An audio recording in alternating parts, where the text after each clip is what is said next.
What can I do with Linux? Should I switch to Linux? These are the most basic questions and the very first questions that every curious person on the planet asks when they think of Linux. Usually you are already a Windows user or a macOS user and you're curious about Linux and you wonder, should I switch to Linux? But exactly what can I do with it? Because what bothers most users is, can I do the same things that I already do with my operating system? Can I do it with Linux? And the answer is yes, actually you can. Some things are gonna be a little bit different, but yes, you can. You can do absolutely everything that you currently do with your operating system. You can do it with Linux. Disclaimer. Now, I am a software developer for like over 20 years, and one thing that I'm not gonna do in this video is I'm not gonna tell you switch to Linux now. Yes, it's the best operating system in the world. No, this is not gonna happen in this video. So yes, for the record, I'm using Linux for everyday, like on an everyday basis, for my everyday needs at home on my personal laptop.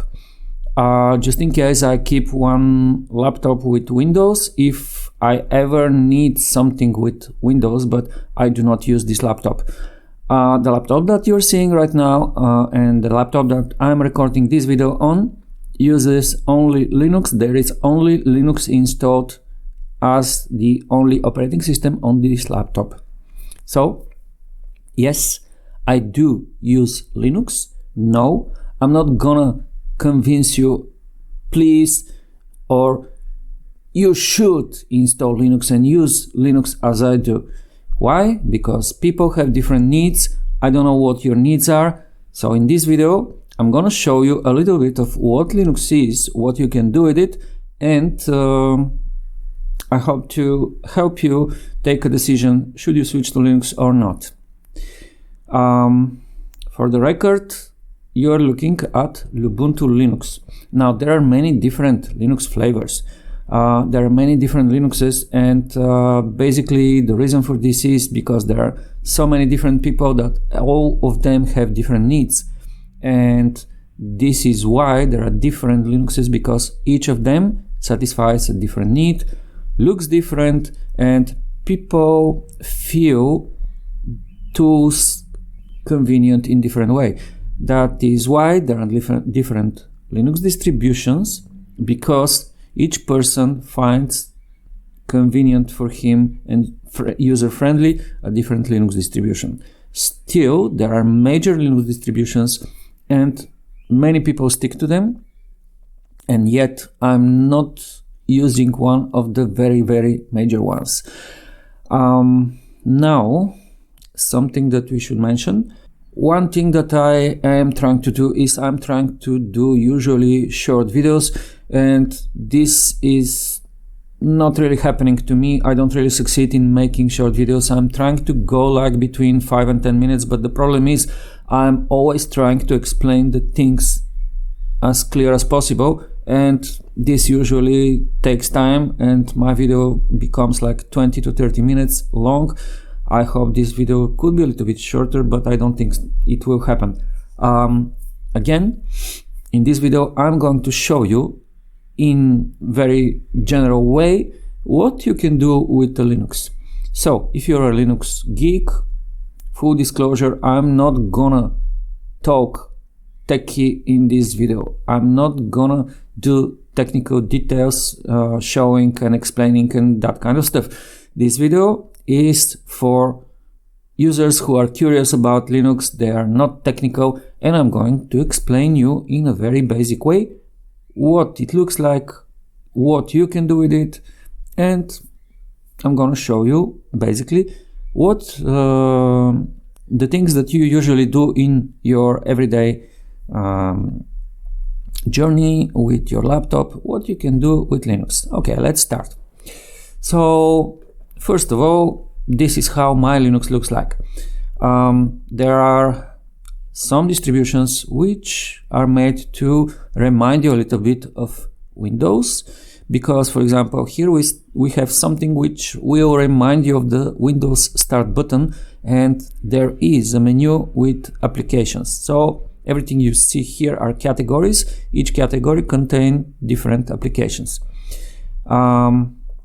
We have here something which will remind you of the quick launch bar on Windows, something which will remind you of the taskbar of Windows, something which will remind you of the system tray of Windows, in the end a clock with a calendar, and this is the keyboard layout. If you are a Mac user, there are some Linux distributions which would look in a way that will remind you very much of your Mac OS, because everything will be here and will look very similar to Mac OS. I don't use such distributions just because in the past I started with operating system called DOS, then I switched to Windows, and now I am a Linux user. This is why I chose something which looks more like Windows to do the transition as quickly as possible. And as you can see my icons on the desktop, there are things which will remind you of Windows, because you have something which looks like my computer on Windows, my documents on Windows, the recycle bin on Windows, and so on and so on, some shortcuts and other things. Fine. This is what my Linux looks like. Again, for the people who ask,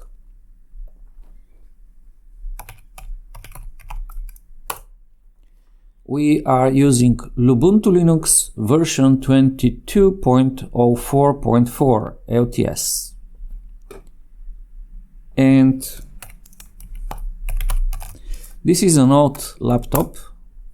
It's like 3 years old model of Dell. It's actually Dell Vostro on Intel platform. So I wanted to show you how everything looks like, but also how fast everything runs. The only thing which I currently have running on my laptop is my screen recorder, with the help of which I'm doing this video. And there is nothing else running right now. Now, what do you need for your everyday use? Well, of course, the first application that you need is your browser. And should we talk of browsers, you have them all on Windows. You have them all on Linux. So let's go to the internet category. We have Firefox, we have Google Chrome, we have Opera, and we have other browsers which do not exist on Windows, or you probably never heard of. But here is everything, and everything works. Opera, bang, running. Firefox, running.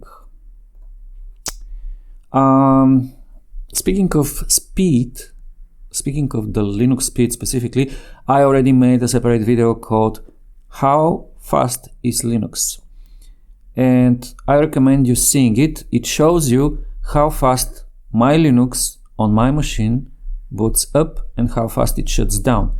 The only thing I couldn't show on this video because I was shooting through my phone, and I was also trying to look how everything looks like. I was looking through the phone, and it's not exactly accurate. My Linux boots up and shuts down a little bit faster than what I showed on my video, just because I couldn't press on time the stopwatch button. So what else do you need on a Windows? Okay, now I'm gonna show you Google Chrome, however, loading several tabs. And 3, 2, 1, let's go. Okay, that's it. Let's close this one. Google Chrome already loaded several tabs, and it's not a small amount of tabs, as you can see. It is relatively fast. Now, my Linux boots in under 24 seconds. Imagine how fast a Windows 10 boots up. I'm talking about Windows 10 because I haven't started using Windows 11. I don't have this desire yet. My other laptop uses Windows 10, and when you boot it up, and from the moment that you press the power button to the moment that you log in and it loads everything, it's like forever. Here it's fast. Okay, what else do we have? Well, I have Thunderbird. Thunderbird is my email client. So when I open it, it asks me for a password. This is because I set a master password. You can run it without a password. And it's currently set to, okay, fine. Thank you very much.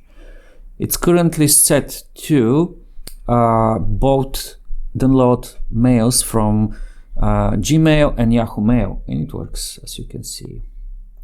Now, something that you can see here, there are the numbers 1 and 2. These are called virtual desktops.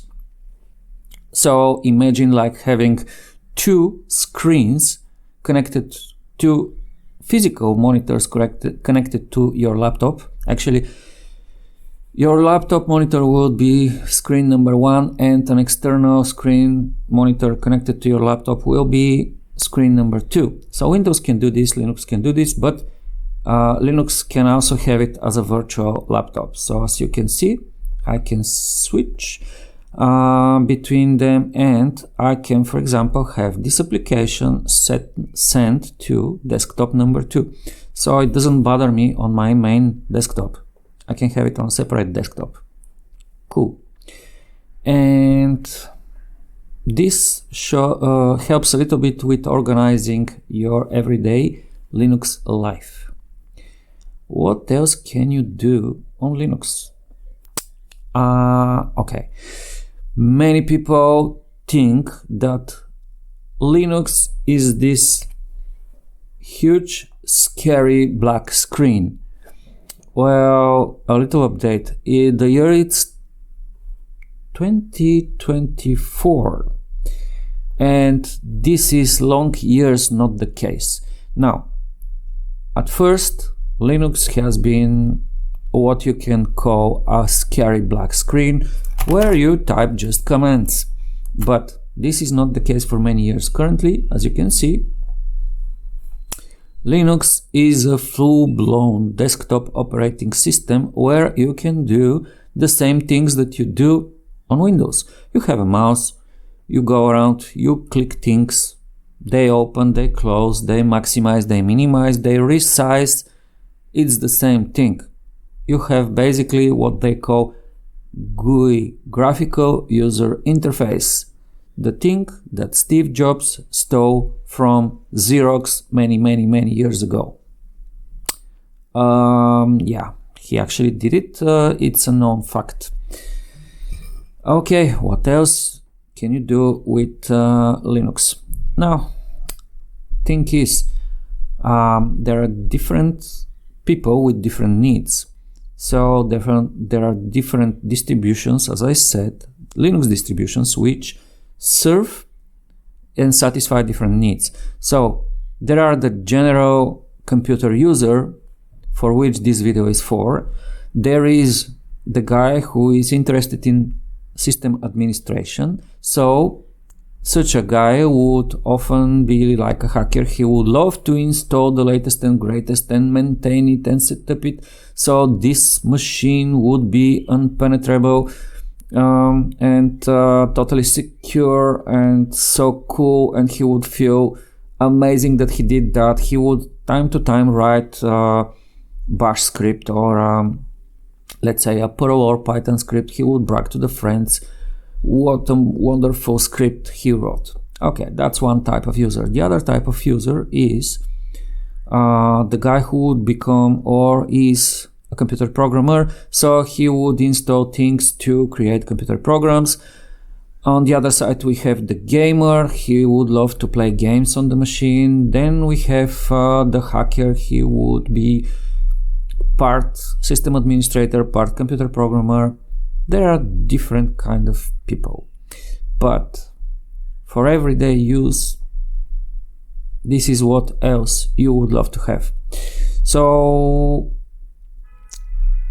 many people need an Office package. What most Linuxes come with pre-installed, this is LibreOffice. So in LibreOffice, just like in Microsoft Office, you have different applications. I know most people mostly need Word and Excel.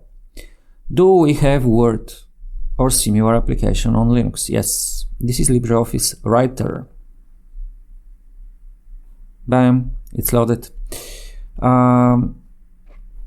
You can type just as is in Microsoft Word. Oh, by the way, as you have noticed probably, on my desktop most things looks dark, black actually, or close to black. This is because I installed a dark theme. But basically on most Linuxes, when you just install it, they don't look like that. They look actually much more colorful. So normally this wouldn't be black. But let's type something. Oh, as you noticed, there was automatic correction on the text that I just typed. So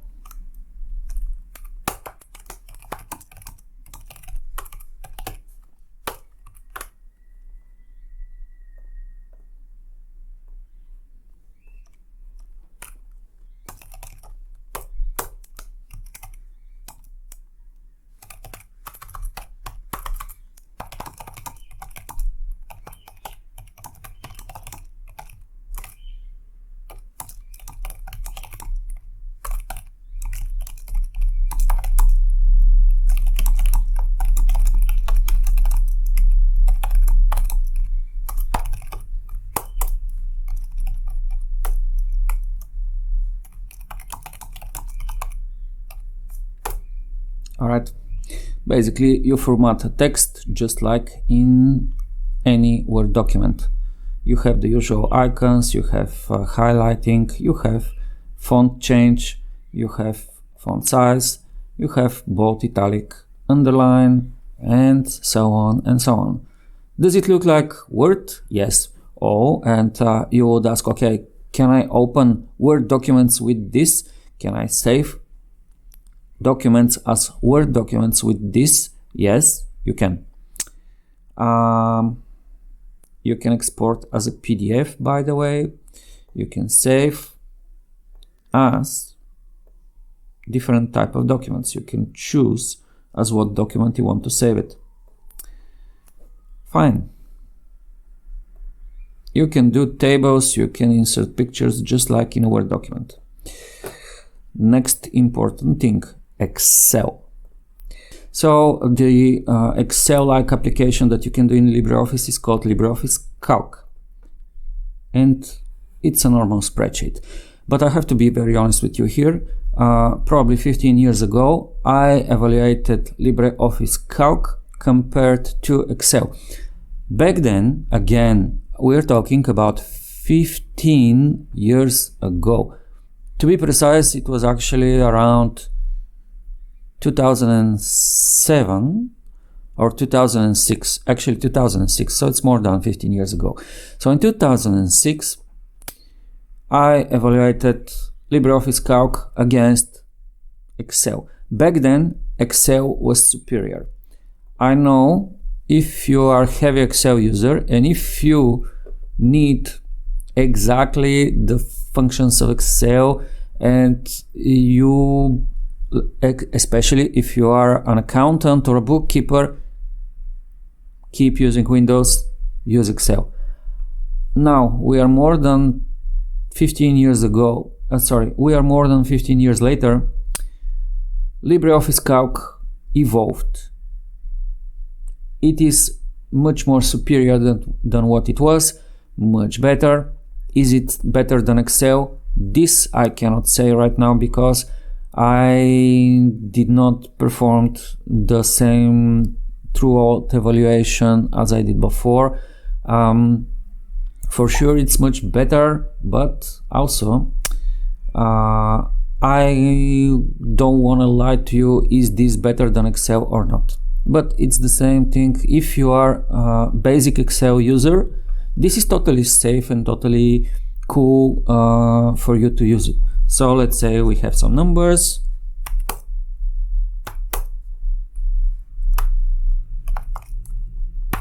We actually use, at least for the basic formulas, we use the same thing as in Excel. Oops, sorry.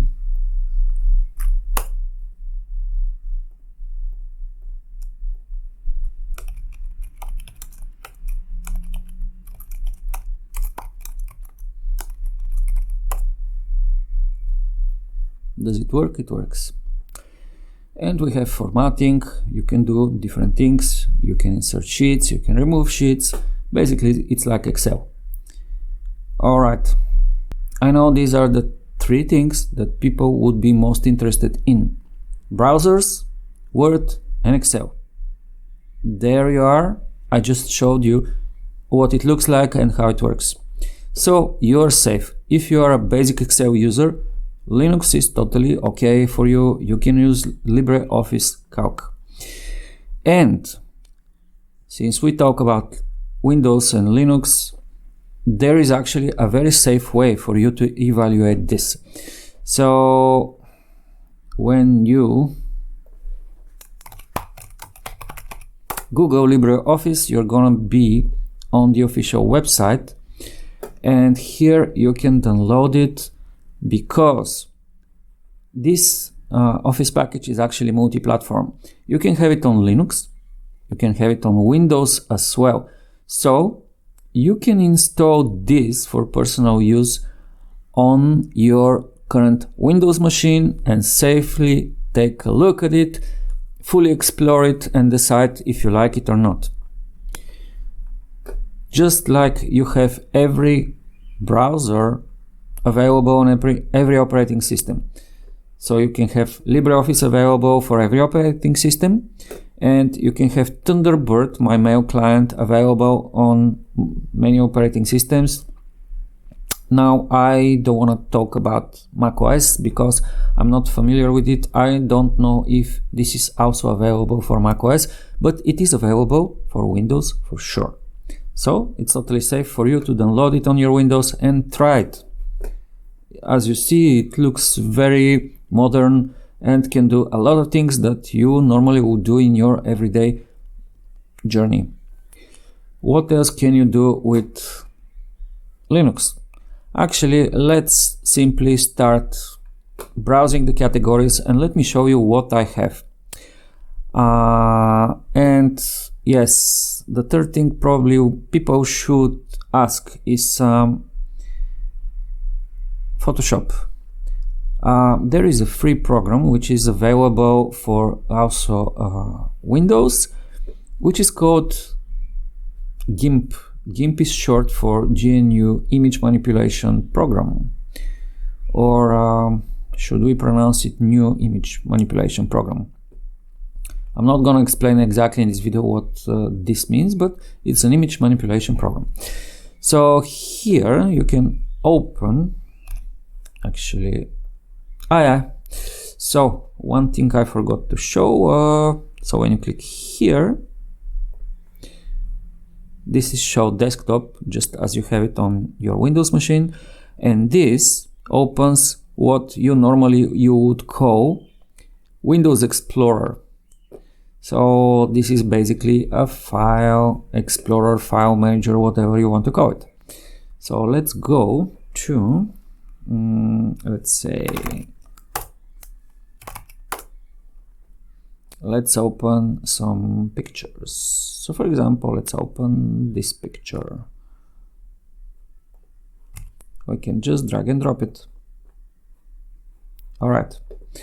So this is one scary Linux mascot, and we can manipulate the picture in different ways. So we can open new layer, do something with it. So for example, type something. Let's change the color to, let's say, yellow.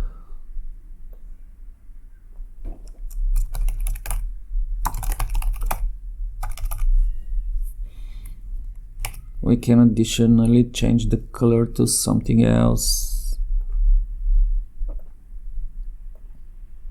We can change the font. We can make it bold. We can resize it. And we can move it around. We can scale a layer.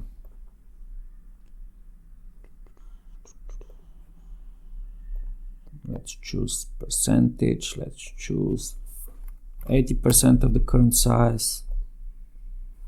All right. We can, oh yes, what you probably would do is change the colors. So let's go to the background layer, change colors. So hue, saturation, brightness, let's play a little bit. As you can see, it keeps history of what I used before.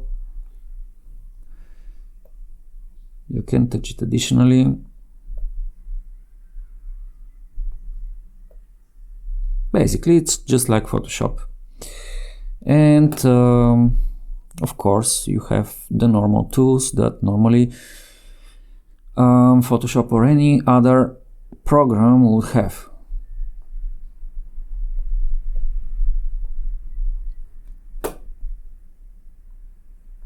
Basically, that's it. I'm not gonna demonstrate more.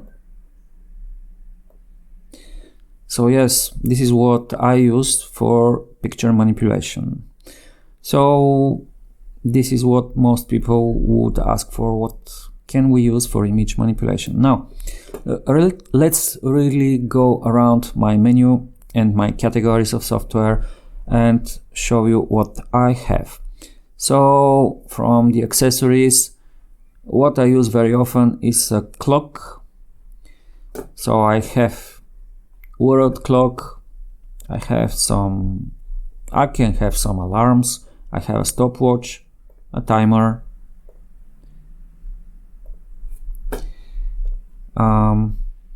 featherpad. On my Linux, featherpad is like Notepad. So this is a very basic text editor, just like Notepad on Windows is. Then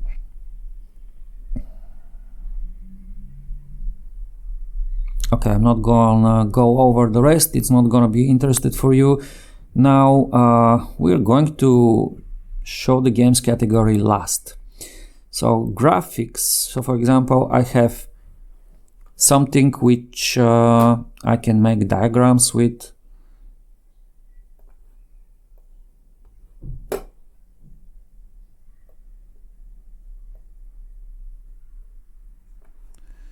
And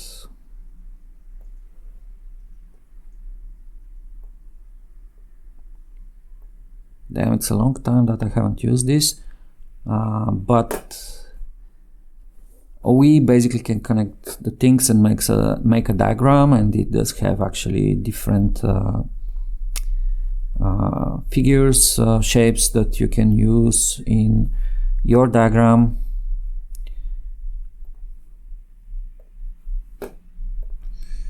So what else in the graphics category? Yeah, we have PDF and EPUB viewer. This is for picture manipulation too. Color paint. Yeah, oops. Maybe I should start using the keyboard. It's a little bit more precise. So yeah, you can use the keyboard with your menu as well.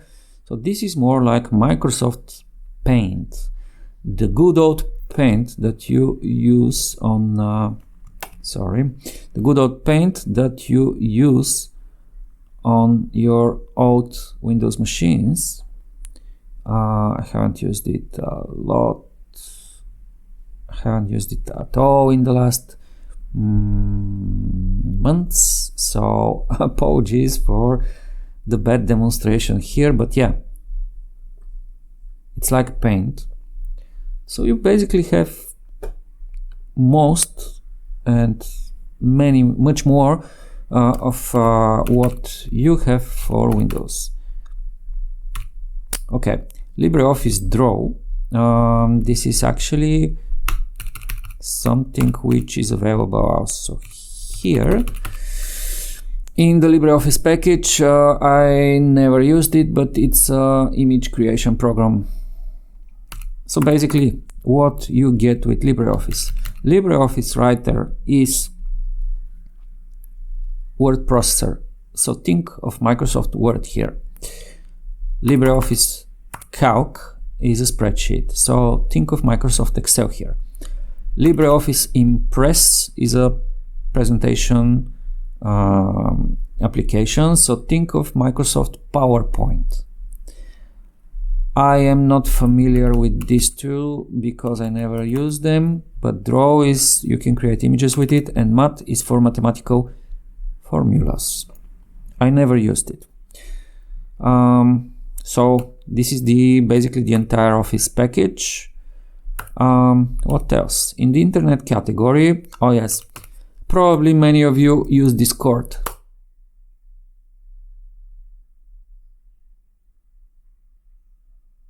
Okay, I use Discord too, and it looks the same as on Windows. What else do we use? So browsers, I already said, you have the same browsers as on Windows, even more. IRC client, in case you still use IRC. Telegram, I'm not gonna launch it now, but it's a very, very good instant messenger. I like it very much. You have it. Mail client, just like Microsoft Outlook. Yes, you have it. You already saw it. Now, this is torrent client. So if you're using torrents, you have torrent client.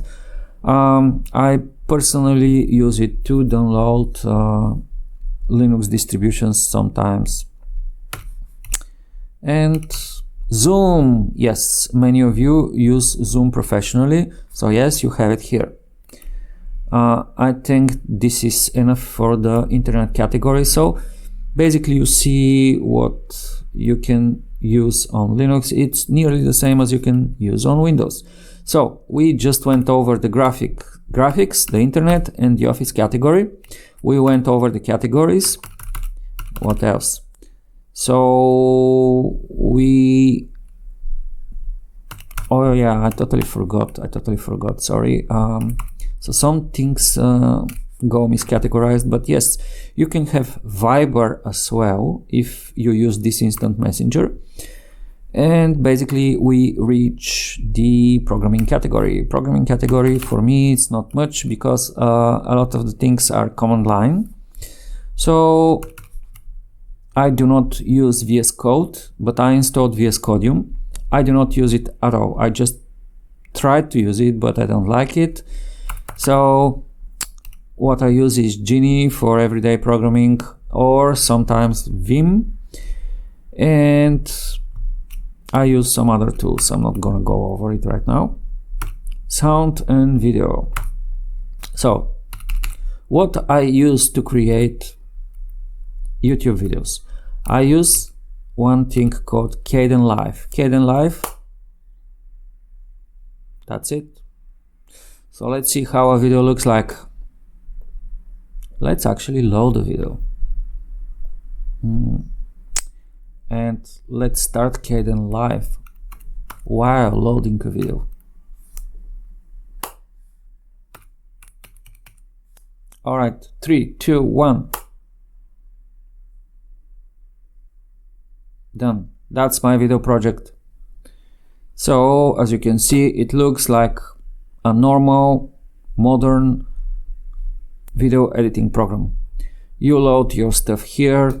This is your timeline. This is your preview. You can move around the timeline. You have a preview along with the sound. You can press play and and watch it. Okay. What do I put in my requirements.txt when I create a new Python project? So first I'm going to... Fine. You can apply different effects. You can edit the colors, the sound, everything. You can basically create videos with Linux. As you can see, Kdenlive is pretty fast. Now, something else that you would be probably interested, Audacity. So both Kdenlive and Audacity are available for free on Windows. So you can try them on your Windows if you want. As for Audacity, it's just a sound manipulation program. We can load something, we can move around, listen to it. Will the magic happen again? We don't know if it will happen again, but we can make it happen.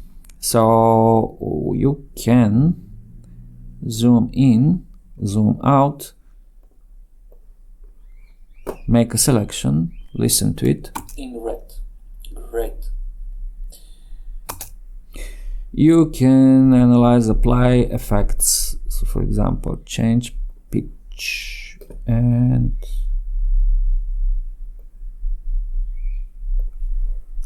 in red. Great.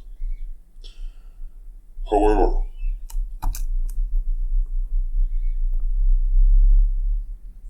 oh yeah, we can apply EQ and we can do a lot of things. As you can see, this thing have lots of effects. It's free, it's available for Windows as well. You can try it. And this is what I use on my Linux machine to edit sound. Something else. Now, there are people who actually love to make music and they ask, do we have a DAW, a decent DAW, or any DAW actually, on Linux? And DAW stands for Digital Audio Workstation. So this is basically application with which you create music, just like Ableton Live, just like what else? What else really? Ableton Live is the first thing that comes to my mind. Probably just launch it and show it to you. I am not yet familiar with this thing. We can load actually something.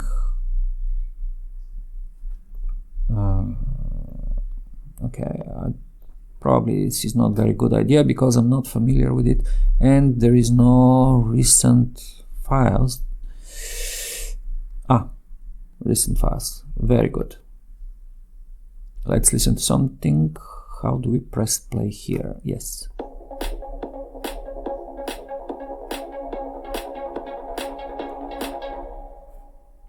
It works. So yes, you can create music with Linux. And of course, for the old school people, many different tracker programs are available for Linux. All right. Sound and video category. We have VLC, which is also available for Windows. This is just a video player and music player, so we can listen to a music, which actually don't want to do exactly right now. Let's just listen to a sample.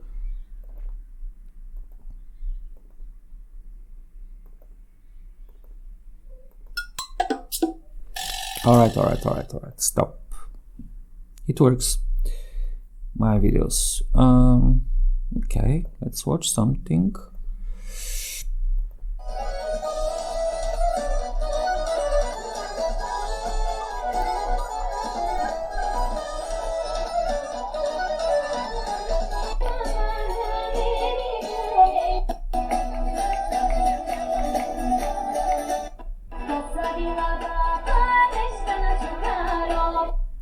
This is actually a live recording that I did probably 2 years ago. With this, I think that we basically went over the entire sound and music category. And on top of that, you have screen recorders.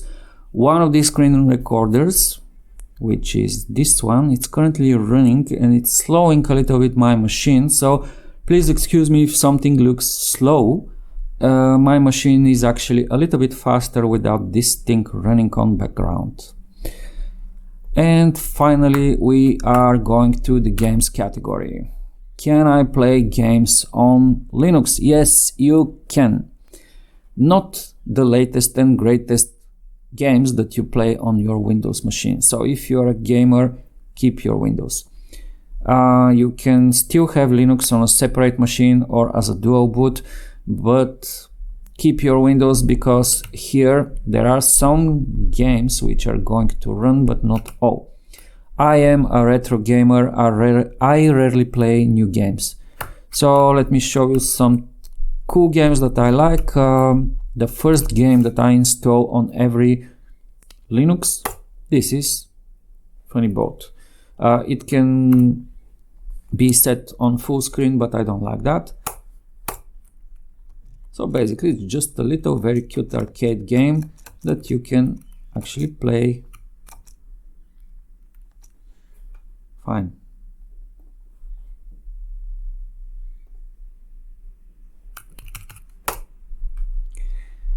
What else?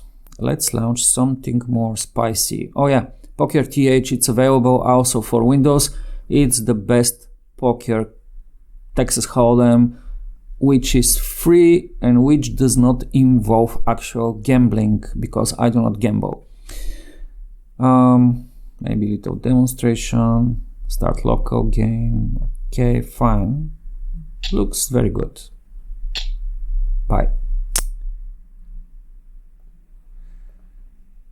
Games. All right. Quake.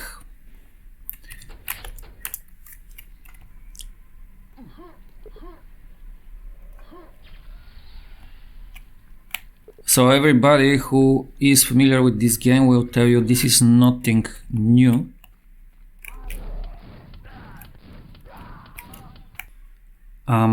What else I can show you? So what you just witnessed is, yes, on Linux you can run also more advanced games, but again, what I just showed you is Quake, but not the original Quake engine. So what I am using is Quake Spasm to run Quake 3. To run Quake. I'm using IO Quake 3 to run Quake 3. I'm using GZ Doom to run Doom, which is actually a magnificent engine. If you are a Doom fan, I seriously recommend you this engine, because in GZ Doom you can look up, down, you can jump, you can crouch. Normally everybody knows that in Doom it's not possible to do this. So here it's not enough just to point the right direction, you have to also point up and down. My point is, I'm using custom game engines, which are actually native ports to Linux to run specific games, and this make basically the games native Linux applications. That's why they run so fast and well. Yes, I am a retro gamer. This is why you will not see really the latest and greatest on my machine. But there are really cute games that, of course, next question you're going to ask me, can I have Steam? Yes, you can. I actually have it. And as a matter of fact, I have Steam, I have GOG Galaxy, and I have Battle.net, and I have itch.io. itch.io runs really well here. Yeah, Steam. But as you can see, I don't have many games. So I play, but I'm not a crazy game collector. In the past I was, and this is why right now I try not to collect games. I just buy games that I really play. So let's launch itch.io to show you. itch.io. Okay.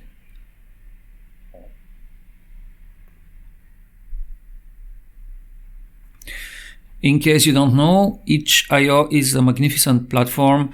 It's like Steam, but it's for indie games. I love it because here you can find lots of free games and lots of pixel graphics games, which I love. And it's full of indie games, which gives you the freedom to choose from lots of games, and most importantly, to find games which are with non-conventional ideas, some really weird stuff that normally the big developers will not do.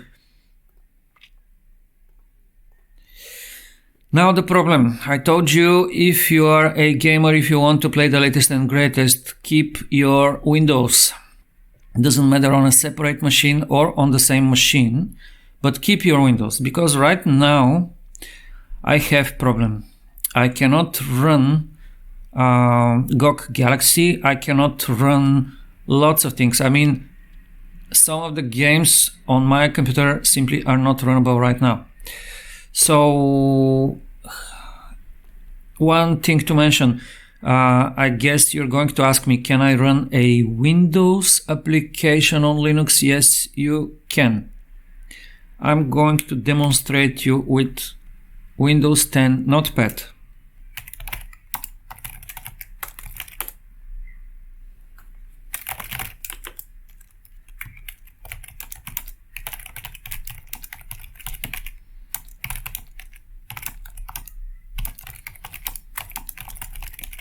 And this is correct.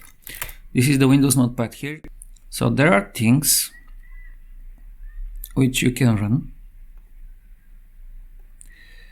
but not everything will run. So for example, I can show you what I have installed. So Blood Omen Legacy of Kain, the very first game. It is a magnificent game about vampires. Heroes of Might and Magic 3 Complete Edition. Original Quake 1, original Quake 2, and I actually have the enhanced version, sorry. StarCraft, the very first one. But the problem is, the moment I try to run this, I get into problems. It was running before, don't get me wrong, it was running, but right now it's not. And the thing is, when you install Linux, you have to approach it with the mentality that something might break, but also the mentality that nearly everything, I mean 99.99% of everything that you are going to encounter as a problem is fixable. Question is, how much time it will take you to fix it? Because sometimes it takes a lot of Googling, sometimes it doesn't.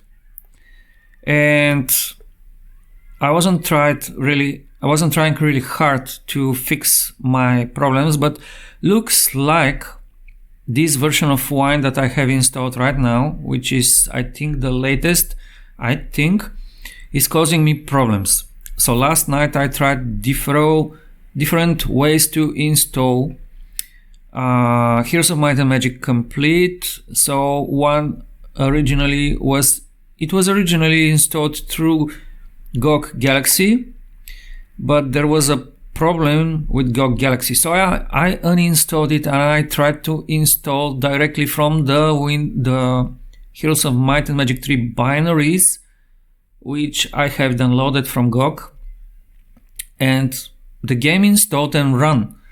But when I closed the game and I tried to run it again, it didn't run. So there is some problem. I need to dig to find out what it is and fix it. Point is, right now in this very moment, I cannot show you some of the games that I wanted. This is why I'm telling you. I really wanted to show you that Linux can run fine everything, but thing is, if you are all about games and want to run really the latest and greatest, do keep your Windows installed. Sorry, but that's the reality. However, what I can say is, from the gaming platforms, Steam is the most stable one. So if you only play games from Steam, most likely you won't have problems. It is really well organized. I have to tell you, I love Steam, and the majority of the games, if not all, they just run.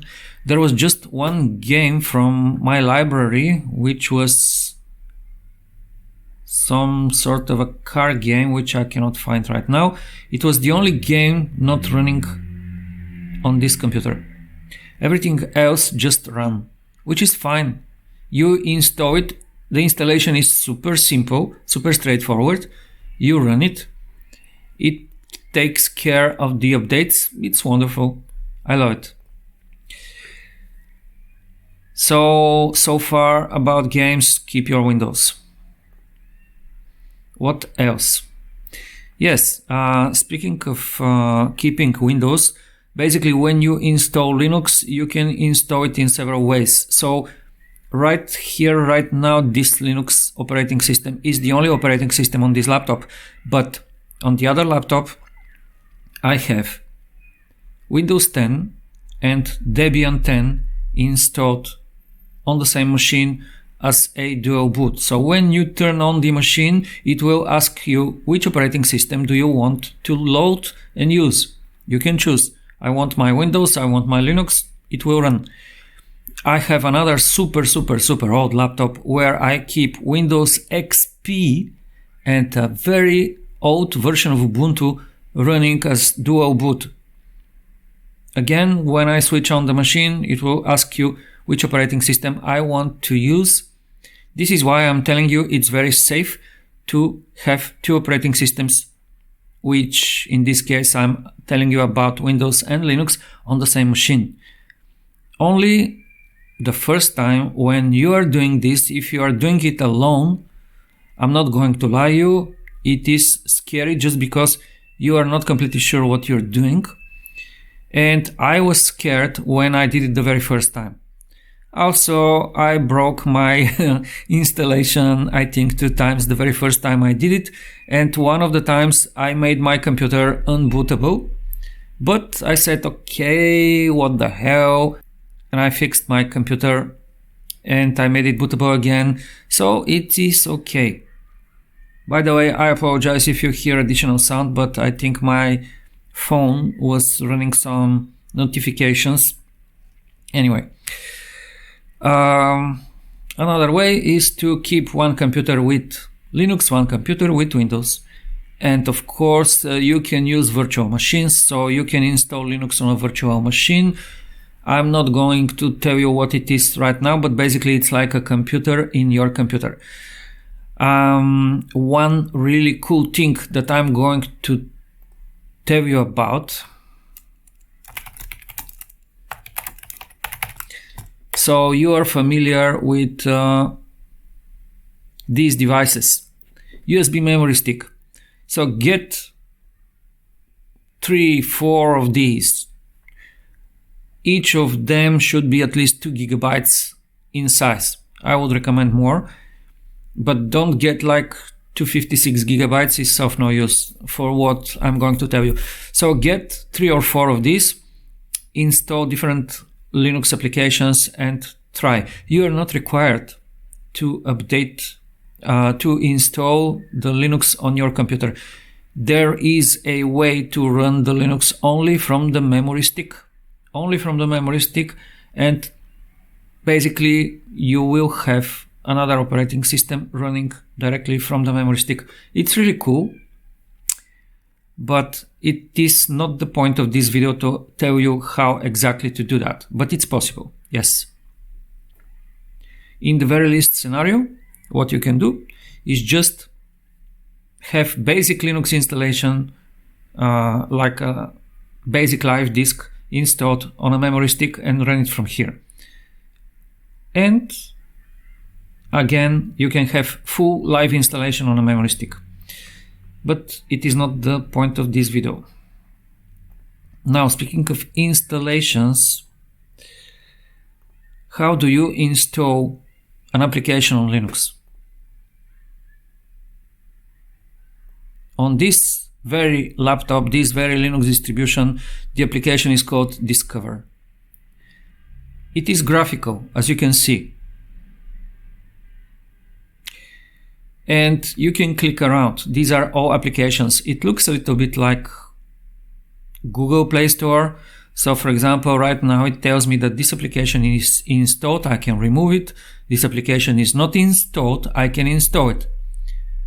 Here are the application categories.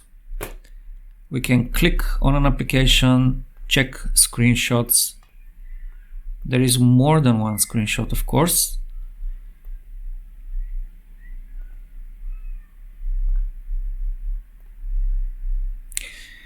And we can install it from here. Cool. This is one way. You can do things more than one way. I do it in a little bit more old school way. This is called Synaptic. It's an application which is very, very old, and lots of people dislike it and don't use it anymore, but I still use it. These are the categories of applications. These are the applications. Here I can mark something for installation, or if it's installed, like this for example, I can mark it for reinstallation, removal, or complete removal. When I mark something for installation, for example, I can mark more than one application, then I can click apply.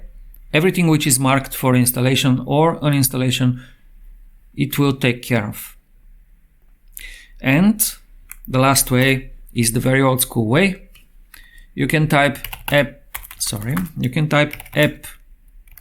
install something, and it will install whatever you tells it to install. Or you can, I think the command was remove something. So yes, you can use command line. Basically, this is everything that I wanted to show you. I am sorry I cannot fully show you the beauty of Linux running absolutely everything, because there are things which don't run. And this is the reality. Sometimes you will have to fix things. Sad but true, but it is what it is. It is on the same operating system that you are going to have some problems. This is what you can expect from Linux. So the last thing that I'm going to tell you, I want to encourage you. Go to, you can type LibreOffice in Google. The very first website you're going to see is the LibreOffice website. You can download LibreOffice. It does have freeware version for Windows too. You can try it. No strings attached. Windows, Linux, it doesn't matter. It looks the same on every operating system.